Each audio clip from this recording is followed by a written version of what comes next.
Right, ఇక పత్రికల్లో వచ్చిన ప్రధానమైన వార్తలు చూద్దాం. ముందుగా నమస్తే తెలంగాణలో రాడార్లో మేడం కాంగ్రెస్ దూత ఫోన్కు తప్పని సర్కార్ ట్యాపింగ్ అంటూ ఈ వార్త కనిపిస్తోంది. 6 మంత్రులు అధిష్టానం పెద్దలతో ఏం మాట్లాడుతున్నారో వినేందుకు నిఘా.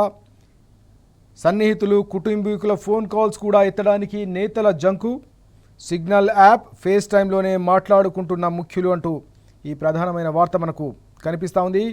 రాడార్లో మేడం శీర్షికన కనిపిస్తున్న ఈ కథనం రాష్ట్ర రాజకీయాల్లో సంచలనం రేకెత్తిస్తున్న పరిస్థితిని మనం చూస్తున్నాం. కాంగ్రెస్ దూత ఫోన్కు కూడా తప్పని తిప్పలు సర్కారు ట్యాపింగ్ చేస్తుందనే అంశానికి సంబంధించిన కథనం ఇది.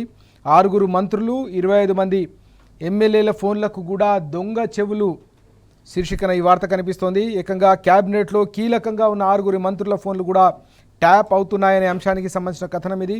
అధిష్టానం పెద్దలతో ఏం మాట్లాడుతున్నారో వినేందుకే ఈ నిఘా పెట్టినట్టుగా బలమైన అనుమానాలు వ్యక్తమవుతున్న సందర్భం కూడా ఈ కథనంలో కనిపిస్తూ ఉంది.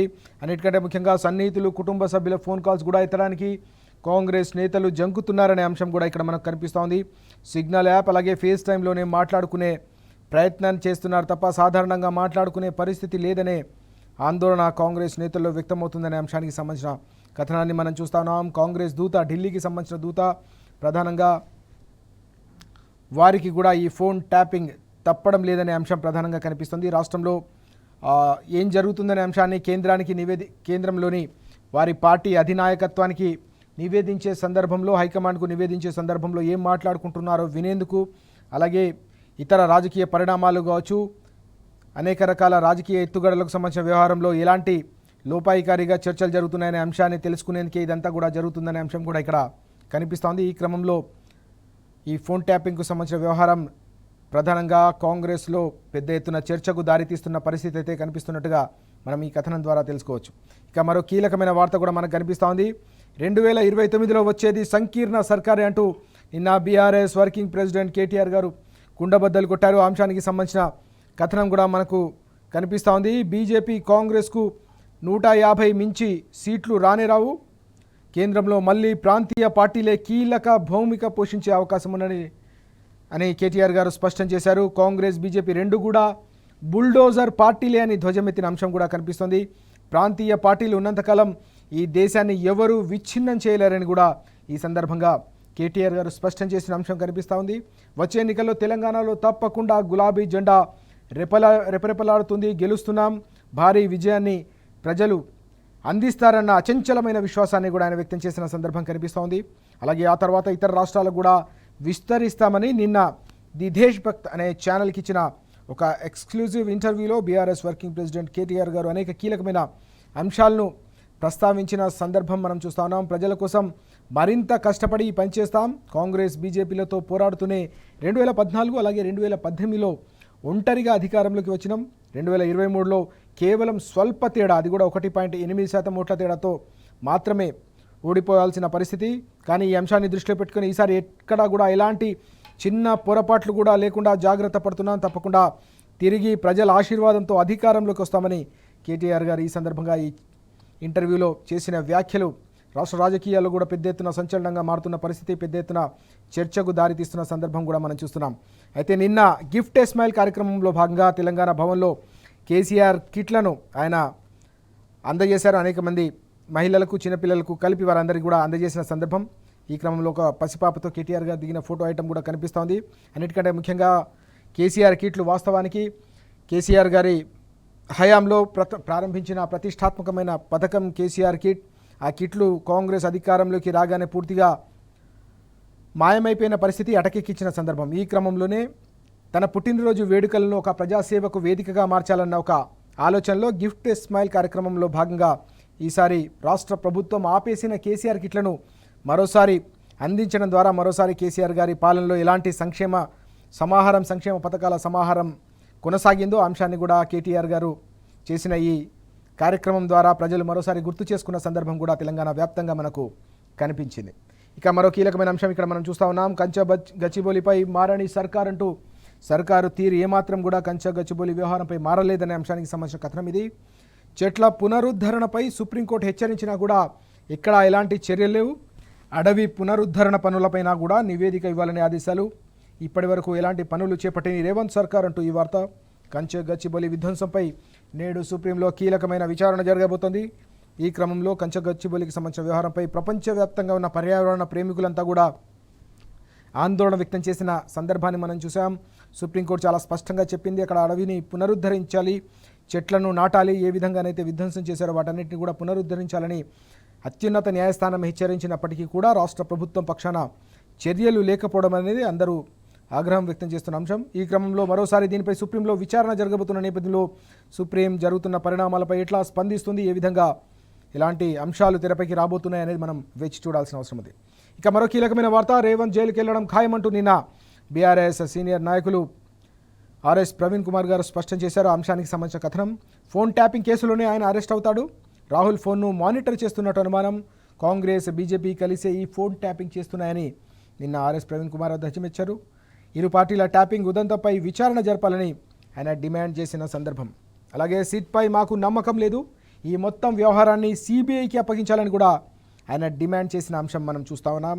రాజ్యాంగ వ్యవస్థలన్నీ కూడా ధ్వంసం చేస్తున్న ముఖ్యమంత్రి రేవంత్ అక్రమ ఆదేశాలు పాటించే పోలీసులు కూడా తప్పకుండా రానున్న రోజుల్లో జైలుకి వెళ్లాల్సి వస్తుందని ఆయన ఒక హెచ్చరిక జారీ చేశారు.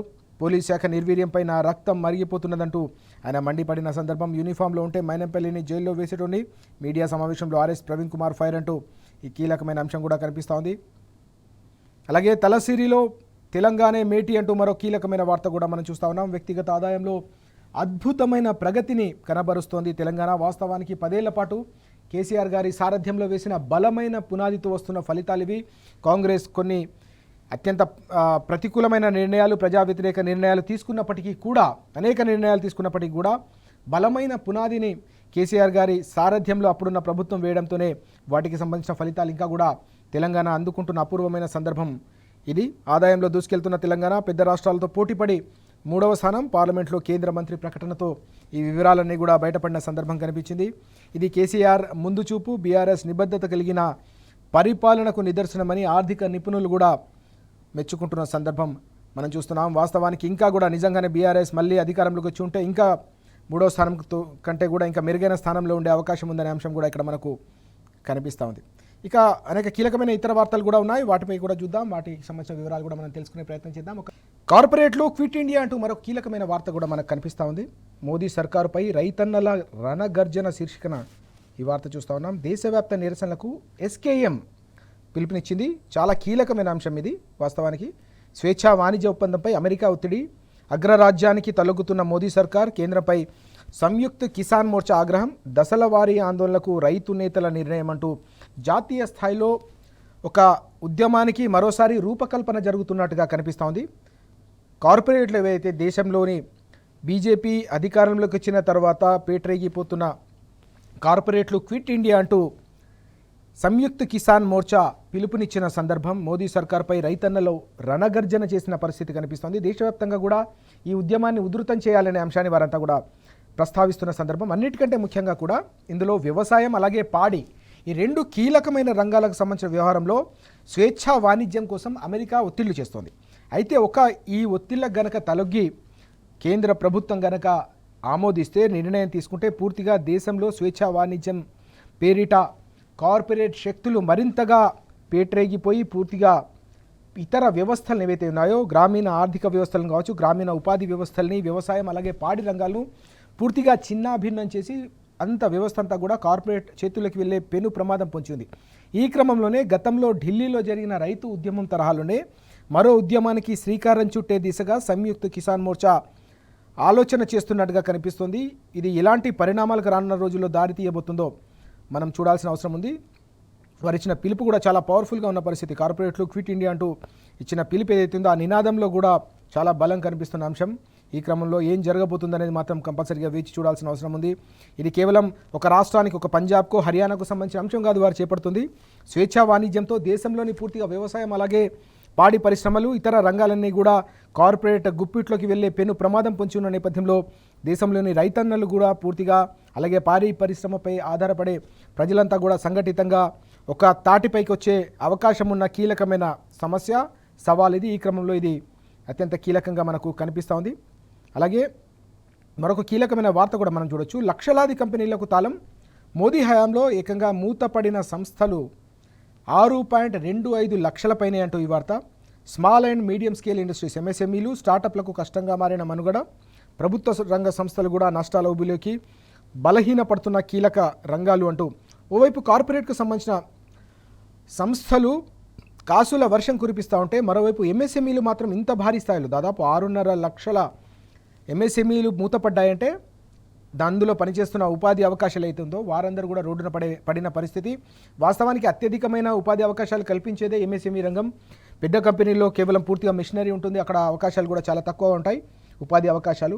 పెద్ద సంఖ్యలో దేశంలో వ్యవసాయం తర్వాత అత్యధికమైన ఉపాధి అవకాశాలు కల్పించే రంగమే ఎంఎస్ఎంఈ సెక్టర్. అందులో 6.5 లక్షల కంపెనీలు మూతపడ్డం అనేది దేశానికి ఒక పెను ప్రమాదంగా భావిస్తున్న, ఆందోళన వ్యక్తం చేస్తున్న అంశం కూడా కనిపిస్తుంది. మరి ఎలాంటి పరిణామాలు ఉంటాయనేది కూడా మనం చూడాల్సిన అవసరం కూడా మనకు ఇక్కడ కనిపిస్తూ ఉంది. ఇతర వార్తలు కూడా ఉన్నాయి, అనేక కీలకమైన అంశాలు కూడా ఉన్నాయి. ఇంకా కేటీఆర్ గారు ఇచ్చిన కీలకమైన ఇంటర్వ్యూకి సంబంధించిన సమగ్రమైన కథనం కూడా మనం చూడొచ్చు. 2029లో అంటే వచ్చే ఎన్నికల్లో పూర్తిగా ఏర్పడేది సంకీర్ణ సర్కారే అని కేటీఆర్ గారు కుండబద్దలు కొట్టిన అంశం మనం చాలా స్పష్టంగా మనం చూస్తున్నాం. ఇప్పుడు తెలంగాణలో అధికారంలో ఉన్నది నిజమైన కాంగ్రెస్ కాదు, పైన బడా మోదీ, కింద ఛోటా మోదీ ఉన్నారు, అంతే తప్ప పెద్ద తేడా లేదు. బీజేపీ కాంగ్రెస్కు పెద్ద తేడా అసలే లేదు. ఒక పోస్ట్ పెట్టాడని యూనివర్సిటీ ప్రొఫెసర్ను బీజేపీ ప్రభుత్వం జైల్లో వేసింది. ఒక యువకుడు రీట్వీట్ చేశాడని తెలంగాణలోని కాంగ్రెస్ ప్రభుత్వం కూడా 20 రోజులు అతన్ని జైల్లో పెట్టింది. ఈ రెండు పార్టీల మధ్య తేడా ఏమున్నదంటూ నిన్న కేటీఆర్ గారు కుండబద్దలు కొట్టారు. అలాగే రెండు పార్టీల ప్రభుత్వాలు కూడా బుల్డోజర్ ప్రభుత్వాలే అని కూడా ఆయన స్పష్టం చేసిన సందర్భం కూడా కనిపిస్తోంది. తెలంగాణ కాంగ్రెస్ అలాగే బీజేపీ అలయన్స్ ఉన్నదా అనే ప్రశ్నకు ఆయన సూటిగా సమాధానం చెప్పిన సందర్భం కూడా కనిపించింది. గ్రామీణ ప్రాంతాలకు మేలు చేశారు, ఐటీ హబ్లు తెచ్చారు, మరి ఎక్కడ తేడా కొట్టిందనే అడిగిన ప్రశ్నకు కూడా ఆయన సవివరమైన సమాధానం ఇచ్చిన సందర్భం కనిపించింది. చేసిన పనిని పెద్ద ఎత్తున ప్రచారంపై కాకుండా పూర్తిగా పాలనపైన దృష్టి పెట్టడం కూడా ఒక కీలకమైన అంశంగా ఆయన అభివర్ణించిన సందర్భం. ప్రతిపక్ష పాత్రలో మీరు సక్సెస్ అయ్యారనే ప్రశ్నకు కూడా ఆయన అనేక అంశాలు ప్రస్తావించారు. గత 20 నెలల పాటు రాష్ట్ర ప్రభుత్వం చేస్తున్న అనేక ప్రజా వ్యతిరేక విధానాలు, తీసుకుంటున్న నిర్ణయాలపై ఏ విధంగా ప్రజల గొంతుకై బీఆర్ఎస్ పోరాడిందో, ఓవైపు కొడంగల్కు సంబంధించిన వ్యవహారం నుంచి మొదలుకొని హైదరాబాద్లో జరుగుతున్న మూసీకి సంబంధించిన వ్యవహారం వరకు, అలాగే ఎస్సీయూ భూములకు సంబంధించిన వ్యవహారం వరకు ప్రతి అంశంపై ఏ విధంగా పోరాట పంథాను ప్రజల పక్షాన గొంతై వినిపిస్తూ, అలాగే ఇటు గోదావరి అలాగే కృష్ణా జిల్లాలో తెలంగాణకు జరుగుతున్న తీవ్రమైన అన్యాయాన్ని అటు ఏపీ అలాగే కేంద్ర ప్రభుత్వం కలిసి ప్రభుత్వాలు కలిసి తెలంగాణను కబిలించేందుకు, తెలంగాణ హక్కులను భంగం కలిగించే విధంగా వ్యవహరిస్తున్న అంశంపై కూడా ఏ విధంగా ప్రజలను అప్రమత్తం చేయడంతో పాటు తెలంగాణ హక్కుల సాధన కోసం ఏ విధంగా బీఆర్ఎస్ పార్టీ పోరాడుతుందో అంశాన్ని కూడా ఆయన సమగ్రంగా ఈ ఇంటర్వ్యూలో వివరించిన కీలకమైన అంశాలున్నాయి. తప్పకుండా అందరూ చదవాల్సిన ఇంటర్వ్యూ ఇది. లోక్సభ సీట్ల పెంపు కూడా దానిపై ఎలా ఉండాలి, నార్త్ సౌత్కు సంబంధించిన కొట్లాట ఎందుకు అనే అంశంపై కూడా ఆయన స్పందించిన పరిస్థితి. వాస్తవానికి కుటుంబ నియంత్రణ చేసి జనాభాను నియంత్రించిన రాష్ట్రాలకు వాస్తవానికి కూడా కేంద్ర ప్రభుత్వం తీసుకున్న నిర్ణయాన్ని అమలు చేసినందుకు ప్రయోజనం జరగాలి. కానీ గతంలో కేంద్ర ప్రభుత్వాలు 2-3 దశాబ్దాల క్రితం తీసుకున్న నిర్ణయాన్ని అమలు చేసిన పాపానికి ఇప్పుడు సౌత్లో సీట్లు తగ్గించాలన్న ఆలోచన ఏదైతే ఉందో, ఇలాంటి ప్రయత్నం ఏమైనా జరిగితే మాత్రం తప్పకుండా ఇదొక కొట్లాటకు దారితీస్తుందనే అంశాన్ని ప్రస్తావిస్తూనే తప్పకుండా ఏ విధంగా జరగాలి, ఏ విధంగా మొత్తం ప్రక్రియను చేపట్టాలనే అంశంపై కూడా ఆయన సవివరంగా మాట్లాడారు. దానికి సంబంధించిన సమగ్రమైన వివరాలు కూడా ఇక్కడ మనకు కనిపిస్తూ ఉన్నాయి. అలాగే మరో కీలకమైన వార్త, బీసీలను మోసం చేయడమే కాంగ్రెస్ నైజం అంటూ మరో కీలకమైన అంశం కూడా కనిపిస్తుంది. బలహీన వర్గాలకు నిత్యం దగా, కేసీఆర్ పథకాలను ఎత్తేసి డోకా, రిజర్వేషన్ నుంచి కామారెడ్డి డిక్లరేషన్ వరకు మోసం, తలసాని ఇంట్లో బీసీ నేతల భేటీ అంటూ వార్త కూడా కనిపిస్తూ ఉంది. బీసీలపై ప్రభుత్వ వైఖరిపై చర్చ అంటూ ఈ వార్తను మనం చూస్తూ ఉన్నాం. అనేక కీలకమైన నేతలు నిన్న తలసాని ఇంట్లో బీసీ నేతలంతా కూడా భేటీ అయ్యారు. కేటీఆర్ గారు అనేక కీలక అంశాలు కూడా ఇక్కడ ప్రస్తావిస్తున్న అంశం మనం చూస్తూ ఉన్నాం. అందులో బలహీన వర్గాలకు ముందు నుంచి కూడా, ఇప్పుడు కాదు, స్వతంత్ర భారత చరిత్రలోనే పూర్తిగా కులగణనను పక్కన పెట్టి ముందే మోసం చేసి వెన్నుముకను విరిచిన పార్టీ కాంగ్రెస్ పార్టీ కాబట్టి దానికి తప్పకుండా బుద్ధి చెప్పాల్సిన అవసరం ఉందనే అంశాన్ని కూడా ఇక్కడ ఆయన ప్రస్తావించిన సందర్భం మనం చూస్తూ ఉన్నాం. అలాగే మరొక కీలకమైన అంశం, పీడితుల పక్షాన నిలిచిన దాశరథి అంటూ నిన్న దాశరథి గారి శత జయంతి సందర్భంగా తెలంగాణ తొలి ముఖ్యమంత్రి బీఆర్ఎస్ అధినేత కేసీఆర్ గారు దాశరథి గారిని స్మరించుకున్నారు. దాశరథి గారి స్ఫూర్తి కొనసాగింపే ఆయనకు మనమిచ్చే ఒక ఘనమైన నివాళి అని ఈ సందర్భంగా కేసీఆర్ గారు అభివర్ణించిన సందర్భం కూడా కనిపిస్తోంది. జైల్లో ఉంటూ కూడా జై తెలంగాణ నినాదాన్ని వీడని ఒక యోధుడిగా తెలంగాణ చరిత్రలో ఇప్పటికీ చిరస్థాయిగా దాశరథి గారి పేరు సువర్ణాక్షరాలతో లిఖించి ఉంటుందని ఈ సందర్భంగా కేసీఆర్ గారు అభివర్ణించిన సందర్భం గుర్తు చేసుకున్న పరిస్థితి, గుర్తు చేసుకున్న అపూర్వమైన ఘట్టం కూడా మనకు కనిపిస్తోంది. ఇవి ఈరోజు పత్రికల్లో వచ్చిన ప్రధానమైన వార్తలు.